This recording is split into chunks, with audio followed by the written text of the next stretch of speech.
Em relação às taxas de juros, né? Como que ocorre a formação dessas taxas de juros?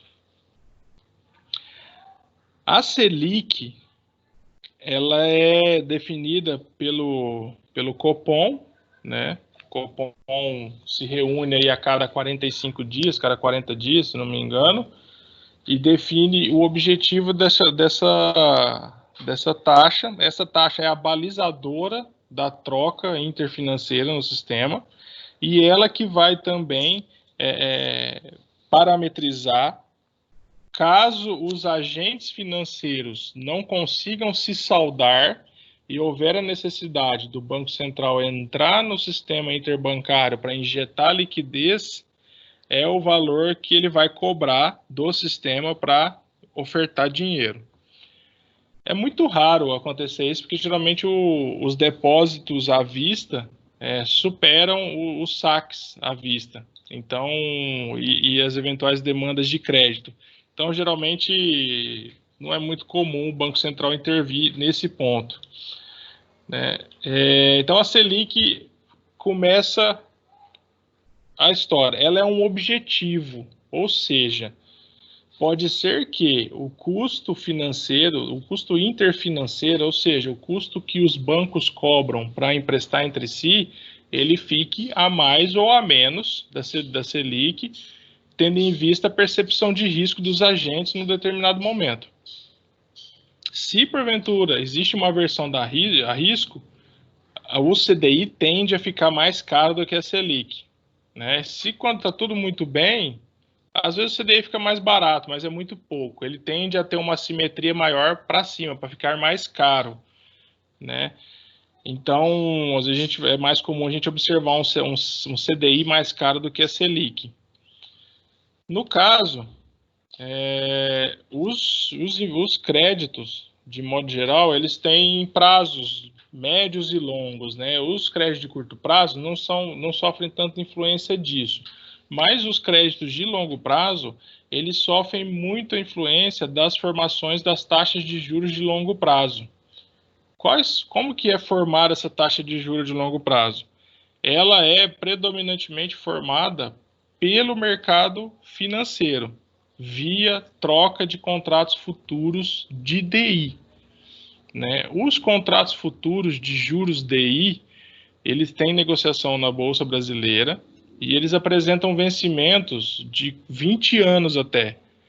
E ali existem especuladores, hedgers, existem os bancos fazendo hedge de suas carteiras de crédito, existem pessoas comuns comprando e vendendo, apostando na direção dos juros. Então, tem um universo de agentes que estão negociando essa taxa de juros como se fosse um preço de uma ação. Então, por exemplo, uma taxa de juros de 4%, tem comprador a 4% e vendedor a 4,01%. Se de repente existe uma aversão a risco, o que ocorre? As taxas de juros de longo prazo, elas tendem a subir, porque fica muito mais arriscado você emprestar um dinheiro para receber daqui 10 anos do que, às vezes, você receber um dinheiro daqui 2 meses, né? A incerteza de longo prazo, ela tende a ser maior. Então, via de regra, as curvas de juros futuros são sempre ascendentes, né? Isso traduz o quê? Uma percepção de risco maior para um negócio de longo prazo e tendo do outro lado da moeda um risco menor para as operações de curto prazo. Eu vou colocar uma tela aqui só para o pessoal ver direitinho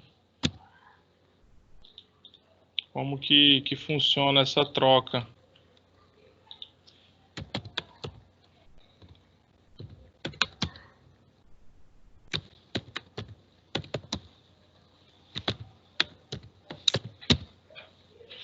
Vamos lá. Vou compartilhar uma outra tela aqui para vocês verem.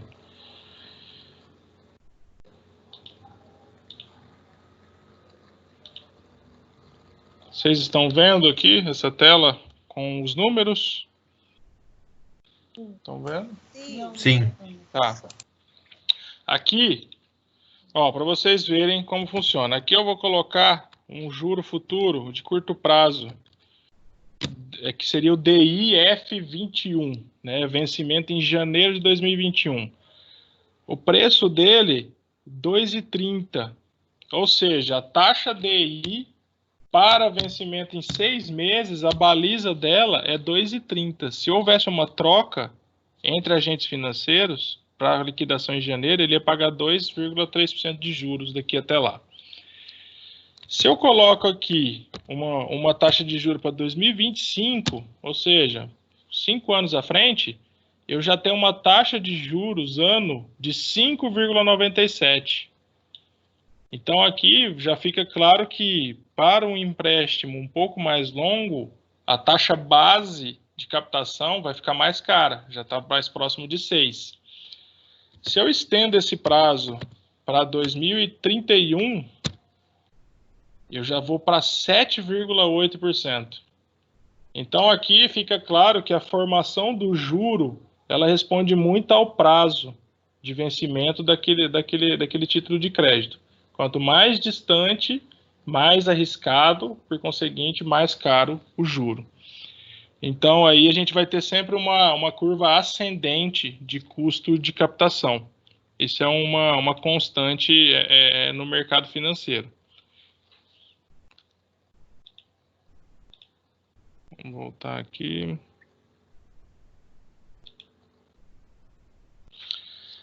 Esses juros, eles são formados ali pela intenção dos agentes, né? Por exemplo, os títulos públicos federais, que também vão respeitar, né, o custo de captação que o Estado paga, ele vai andar muito próximo do custo de captação do sistema financeiro como um todo, que seria o CDI. Então, a União, às vezes, quando vai emitir um título de dívida com prazo de 30 anos, ela não vai ter como fugir, ela vai ter que, às vezes, precificar o título dela próximo do que o mercado está pedindo de custo naquele prazo. E aí é onde ela coloca um título dela, uma LFT a R$3.000, ou um título do Tesouro direto com lastro em em IPCA, mais 3% de juro para um prazo tal. Se for um prazo mais longo é 3,5%, se for um prazo um pouco mais longo 5%, entendeu?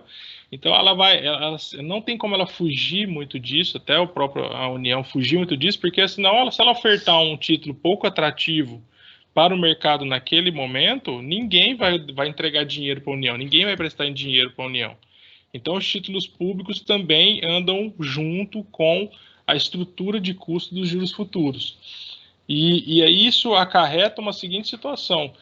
A gente vai falar disso na outra tela de investimento, de que os títulos públicos federais que não sejam a LFT, porque a LFT é Selic, essa é renda fixa de fato, os outros, eles sofrem alterações nos seus preços. Então, às vezes, um investidor que, de repente, investe num título atrelado à inflação ou investe num título pré-fixado, dependendo do movimento que o mercado de juro faz, ele pode perder dinheiro no curto prazo.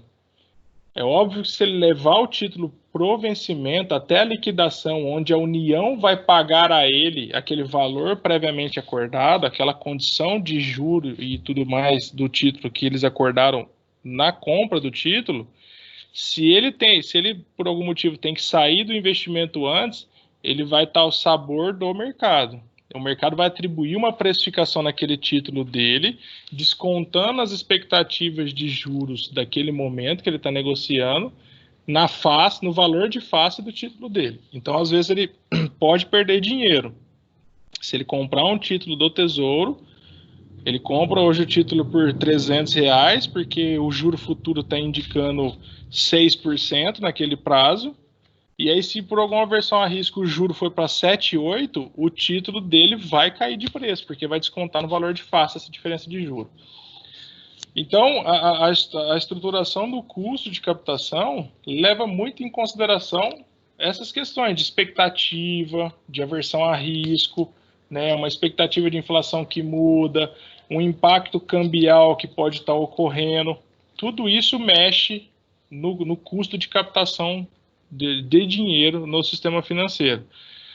Nessa pandemia agora, isso ficou muito rápido, muito claro, né? Eu tive oportunidade de estar em negociações de linhas de crédito que elas mudaram todos os dias, entre a proposta inicial até a consecução do negócio, oscilando de acordo com a versão de risco do sistema financeiro naquele dia. Então, assim, uma linha de crédito custava A num dia, B no outro, C no outro, e flutuando, assim, absurdamente. Por quê? As expectativas e a versão da risco estavam movimentando muito, os juros estavam movimentando muito e a precificação do crédito também caminhava na mesma situação. Então foi bastante assim, transtornante até, porque a gente não tinha muita segurança do que ia acontecer a cada dia. Isso acontece, né? No meio desse pessoal tem uma taxa que é a TLP, taxa de juros de longo prazo. Ela é uma definição que é feita pelo CMN e ela parametriza o custo de captação básico de uma linha de crédito para longo prazo. Então, geralmente é o que parametriza os financiamentos de longo prazo do BNDES. Vai ser a TLP, geralmente ela anda abaixo da Selic, mas às vezes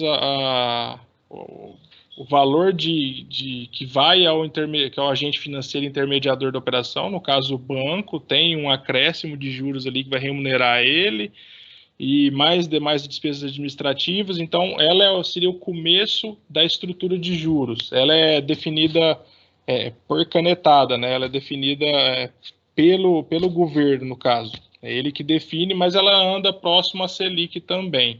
Então, assim, a Selic é um objetivo. Ela pode ser a realidade para o curto prazo, mas quando a gente começa a olhar o longo prazo, ou seja, crédito para daqui 3 anos, 5 anos, 10 anos, 20 anos, eles vão responder a uma outra estrutura de preço e de custo. Aí é muito do sabor do mercado, isso vai flutuar, né? Então, por isso que cada dia é um dia para você pegar dinheiro, vai ter diferença de preço, de custo, isso acontece mesmo, é assim que funciona.